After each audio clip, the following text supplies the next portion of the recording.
Hello guys, I'm back again with the part 2 of the our integral series. So in this आपको दिख रहे होंगे यहाँ पर कुछ important integrals, ठीक है, जिन्हें कि हम एंटी डेरिवेटिव्स भी कहते हैं। क्यों कहते हैं? क्योंकि ये डेरिवेटिव्स के अपोजिट होते हैं। मैंने कहा था डेरिवेटिव्स मतलब डिफरेंशियल्स, है ना, तो इसलिए एंटी डेरिवेटिव्स भी कहा जाता है इनको, इंटीग्रल्स को, ठीक है। तो हम यहाँ देखते हैं dx की इंटीग्रेशन क्या होगी। Integral of dx is equal to x plus c, या फिर बोलो integral of 1 dx is equal to x plus c. Integral of cos x with respect to dx is sin x plus constant. C is a constant term. It is an arbitrary constant, okay, which we have to take whenever we shall integrate a term. We have to take an arbitrary constant with it. That's really important. Most of us miss this one, but it's something that needs to be taken note of. So without further delay, let's start the main description. Okay, so here you are seeing integral of sec square x dx is equal to tan x plus c, and so this list goes on with here integral of dx upon root 1 minus x square. देखिए, अगर इसकी differentiation, अगर इसकी integral dx upon ये चीज़ ऐसी हो रही है, तो फिर हम ये चीज़ कह सकते हैं कि dx, क्योंकि क्या हो रहा है, क्योंकि यहाँ पर इंटीग्रेशन हो रही है, तो अगर मुझे डिफ्रेंसिएशन करनी होगी तो वो इसकी रिवर्स हो जाएगी। मतलब डिफ्रेंसिएशन ऑफ साइन एक्स, ये इंटीग्रल है ना, तो इंटीग्रल को ही हम डिफ्रेंशिएट करते हैं, ठीक है। जो हमारे पास आ जाएगा रूट 1 माइनस एक्स स्क्वायर, ठीक है, ये आ गई इसकी। अगर मुझे डिफ्रेंसिएशन की बात करनी हो तो वो इसका उल्टा हो जाएगा, अपोजिट हो जाएगा। तो उसी तरह से हम ये लिख सकते हैं कि d by d x differentiation of minus cos inverse of x with respect to dx is equal to same root 1 minus x square. अब आप देख रहे हैं एक चीज़, साइन इनवर्स एक्स की differentiation with respect to x भी same वही टर्म दे रही है, रूट 1 माइनस एक्स स्क्वायर, और differentiation of d x, differentiation of minus cos inverse x with respect to x भी क्या दे रही है, रूट 1 माइनस एक्स स्क्वायर, ठीक है। ये चीज़ नोट करने वाली है, ठीक है। इट इज़ अ नोट वर्दी point here. So let's begin our questions now. As you can see, you can take a screenshot here. Okay, if you have taken, then I should continue.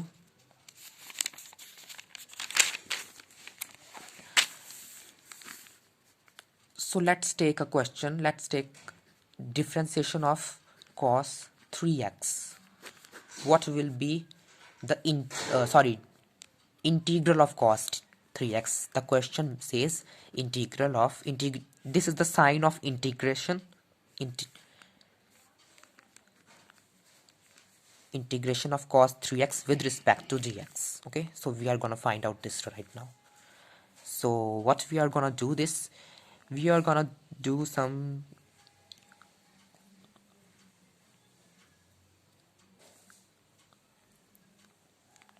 what is the integral of cos theta d theta. If I will take, let's do one thing, take here, let t is equal to 3x, so t by 3 is equal to x, so we shall have, हम यहाँ पर क्या कर रहे हैं, t 3x को t मान रहे हैं, ठीक है। तो मतलब कि ये 3 वहाँ पर जाकर t by 3 is equal to x आ जाएगा हमारे पास, ठीक है। तो dx करें अगर हम, तो यानी कि dt by 3 हो जाएगा वो, है ना। So here we can write cos t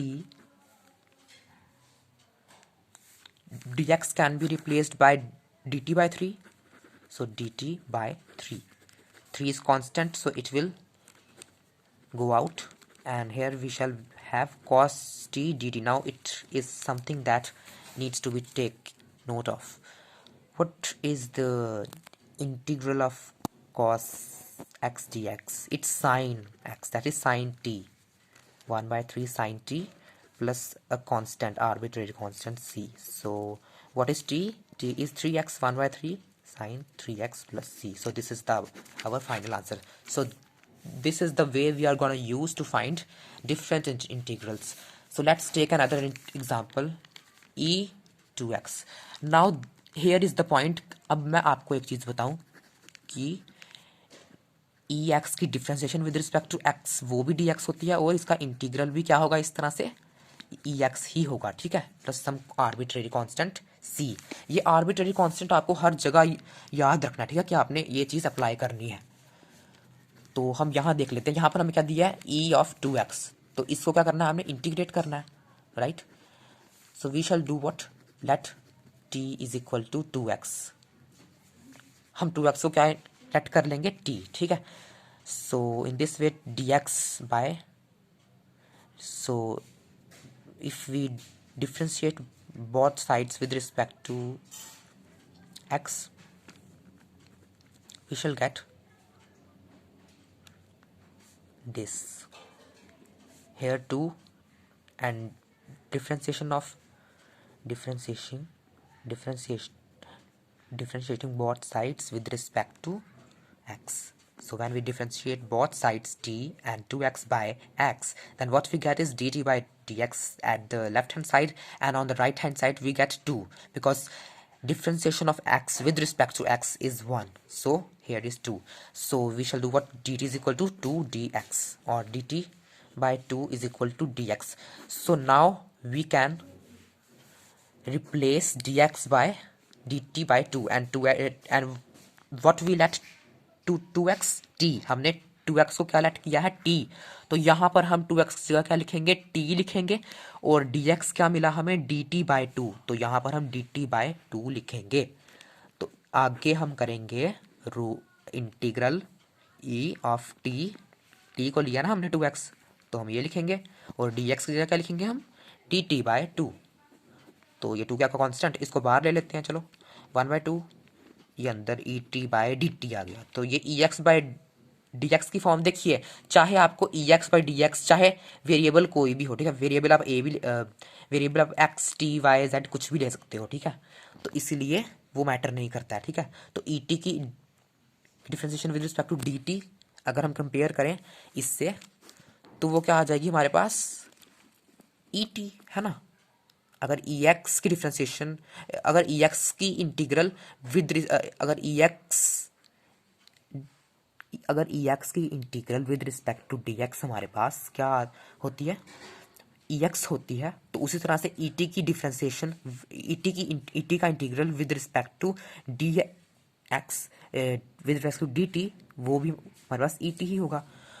और one by two e t, t क्या था हमारे पास, टी हमने टू टी किया था, तो ये आ गया आंसर, प्लस सी, हाँ मैं भूल गया एक चीज़, आर्बिट्रेरी कांस्टेंट भी लगाना होता है। So one by two e two x plus some arbitrary const, one by two e raise to power two x plus c is what, e is natural, it is a natural constant value which has some value, it's called Euler's constant, ठीक है। So we don't need to read this specifically now because that would be discussed in higher topics, we don't need to take care of that. So let's continue with another question.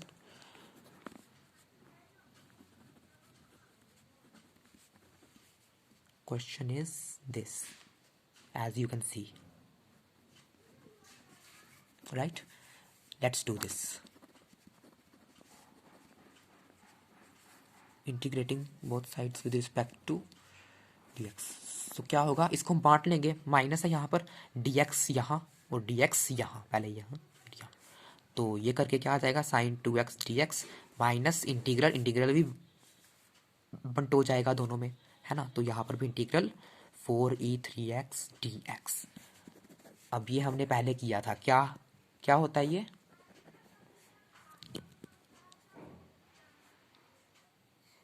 Minus one by to cos two x.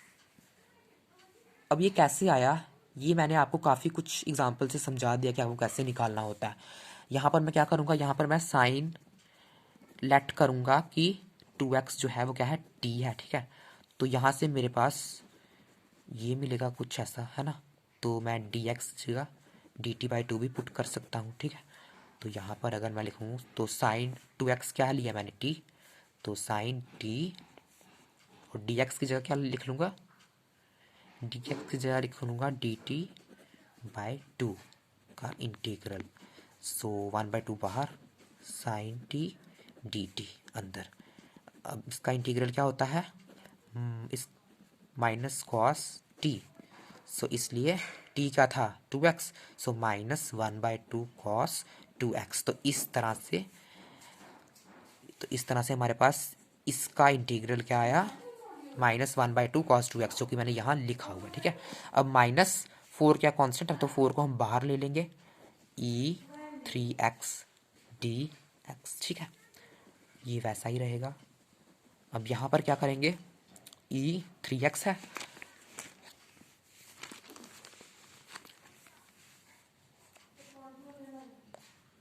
अब इसे कैसे करेंगे, यहाँ पर भी करेंगे late, यहाँ पर कुछ लेट कर देंगे हम। चलिए y is equal to 3x मान लेते हैं। ठीक है, तो इस तरह से dy is equal to 3dx।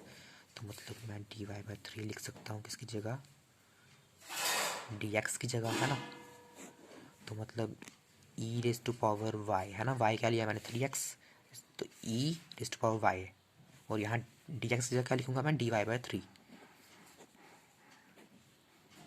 Three constant है इसलिए वो इंटीग्रल के बाहर चला जाएगा और अंदर e y/dy। तो इसको ex/dx हम समझ सकते हैं, है ना। तो इसलिए इसकी इंटीग्रेशन क्या आ गई, e ऑफ y क्या है, यहाँ y क्या है हमारे पास 3x, तो यहाँ हम 3x लिखेंगे। तो मतलब इसका क्या लिखेंगे हम, इंटीग्रल क्या आ गया हमारे पास 1/3।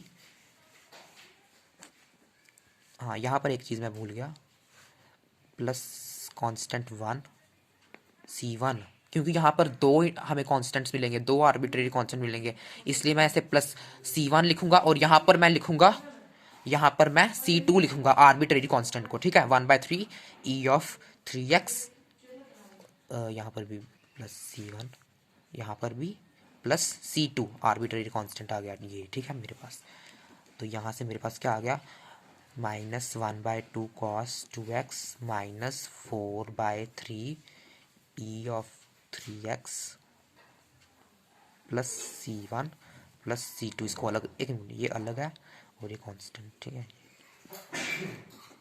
और कांस्टेंट जो मेन होता है वो आर्बिट्रेरी कांस्टेंट्स अगर दो टर्म्स है तो उनका सम के बराबर ही होता है, तो इसलिए इसको हम ये भी लिख सकते हैं। ये आ गया मेरे पास आंसर। ठीक है, इस चीज़ का। चलिए अब नेक्स्ट क्वेश्चन करते हैं।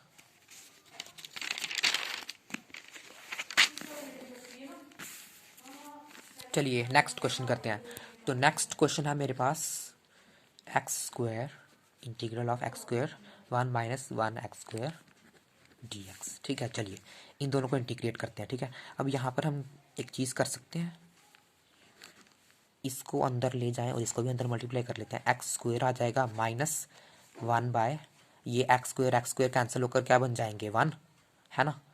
तो यहाँ पर इंटीग्रल बढ़ जाएगा, यहाँ इसके लिए सॉरी यहाँ पर 1 ही रहेगा, है ना, 1 आ जाएगा, क्योंकि x² क्या होगा 1 होगा। तो x² - 1 dx। तो इसे क्या बांट देते हैं इंटीग्रल को,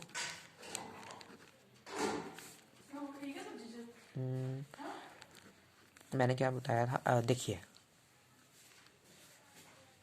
एक्स एन की differentiation with respect to x क्या होती है, xn + 1 n+1 + c ऐड होता है। तो इसलिए यहाँ पर क्या होगा, ये 2 + 1 2 + 1 प्लस एक कांस्टेंट आर्बिट्रेरी कांस्टेंट c1 क्यों, इसे c भी ले सकता था पर मैंने c1 लिया। क्यों लिया, क्योंकि यहाँ पर हमारे पास पता है हमें दो मिलने वाली हैं टर्म्स, तो इसलिए उस टर्म के लिए जो कांस्टेंट लेंगे आर्बिट्रेरी कांस्टेंट उसको हम c2 लेंगे और इसके लिए c1 ले रहे हैं। ठीक है, अब यहाँ माइनस dx की डिफ्रेंसिएशन x होती है। ठीक है, हमें पता है 1 होती है, x ही आ जाती है, प्लस c2। तो ये आ जाएगा x³ 2 + 1 3 माइनस x यहाँ ले आते हैं और प्लस c1 + 2 अलग। अब कांस्टेंट जो होता है ना मेन, वो आर्बिट्रेरी कांस्टेंट चाहे उसके कॉन्स्टिट्यूएंट आर्बिट्रेरी कांस्टेंट्स हैं उसके बराबर ही आता है, तो हमारे पास ओवरऑल कांस्टेंट होता है। तो इसलिए ये आ गया -x + c आंसर। ये आ गया इस क्वेश्चन का मेरे पास आंसर। ठीक है, तो चलिए हम अब नेक्स्ट क्वेश्चन पर चलते हैं।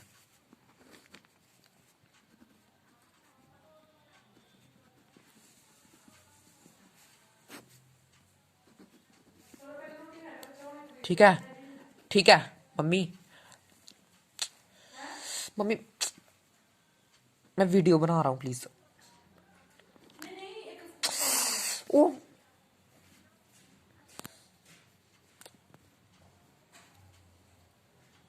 अब यहाँ क्या करेंगे हम, अब चलिए इस क्वेश्चन को देखते हैं, ठीक है। यहाँ पर x cube plus 3x plus 4/√x है। अब रूट एक्स को हम किस टर्म में लिख सकते हैं, एक्स रेज टू पावर 1/2, और यहाँ x cube plus 3x plus 4 dx।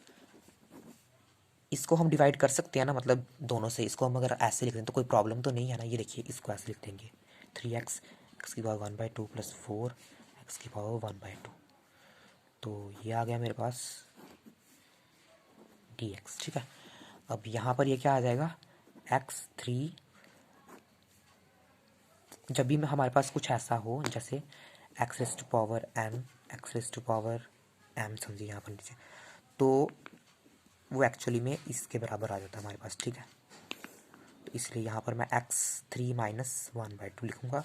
यहाँ पर 3x है, 3 अलग, x1 माइनस 1/2 प्लस 4x। अब यहाँ पर ये नीचे है तो ऊपर जाएगा तो इसकी पावर नेगेटिव हो जाएगी, तो इसकी पावर क्या आ जाएगी, -1/2, -1/2। सो यहाँ से 2 3 ज़ा 6, 6 minus 1 5, 5/2 plus 3x, 1 minus 1/2 1/2 plus 4x minus 1/2 dx। Let's do this.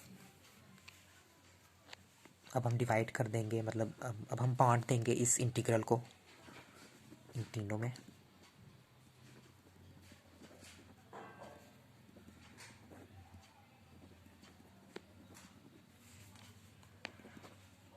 X n plus 1 है ना, 5/2 plus 1, 5/2 plus 1 plus c1 plus 3, बाहर कांस्टेंट था, अंदर x 1/2 plus 1, 1/2 plus 1 plus 4x minus 1/2 plus 1, 1 minus 1/2 plus 1।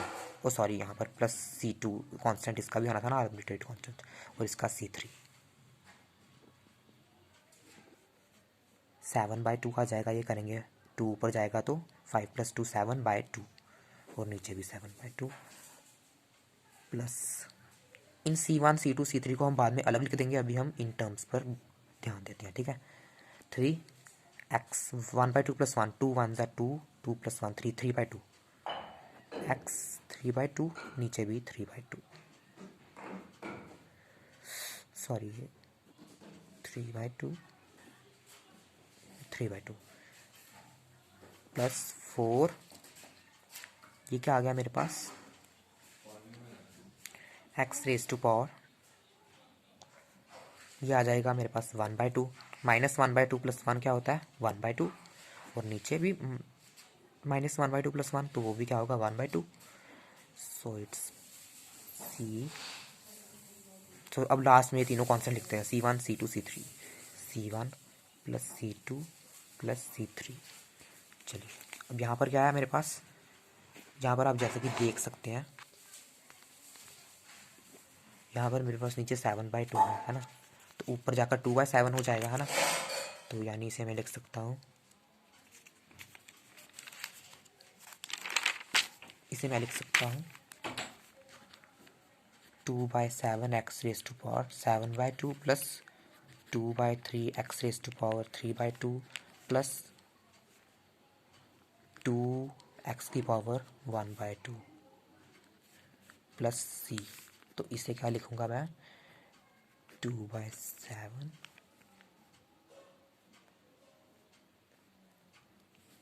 x 7/2।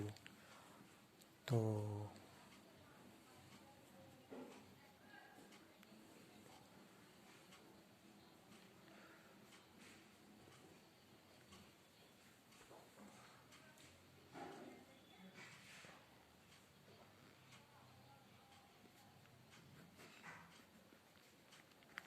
इसे मैं इस फॉर्म में, देखिए ज़रा, मैं इसको इस फॉर्म में लिख सकता हूँ ना, कैसे लिखूंगा अभी आपको बताता हूँ। देखिए x7/2,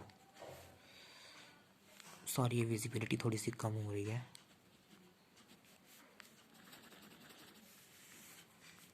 यहाँ लिखता हूँ x7/2, इसको मैं क्या लिख सकता हूँ, x3 + 1/2, 2 3 = 6 + 1 7। तो इस तरह से इसको मैं ऐसे भी लिख सकता हूँ। तो ये क्या आ जाएगा, √x। ठीक है, तो इस तरह से मैं इसको इस फॉर्म में लिख सकता हूँ ना। अब उसी तरह मैं x1 + 1/2 यानी x√x, देखिए x3/2, x1 + 1/2 ऐसे लिखेंगे।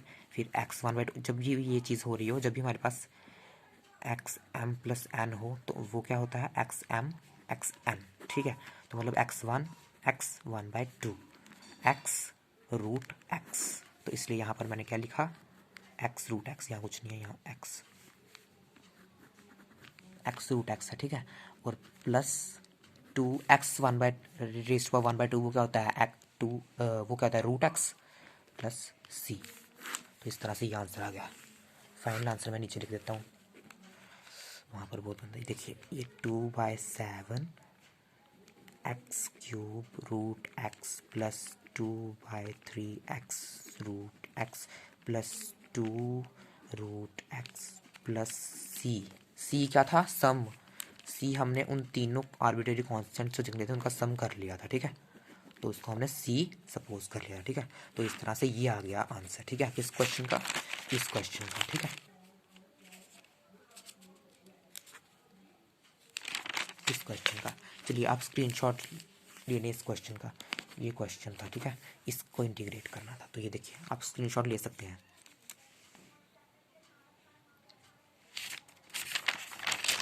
ये भी ले लीजिए। ओके, तो इसमें इतना ही।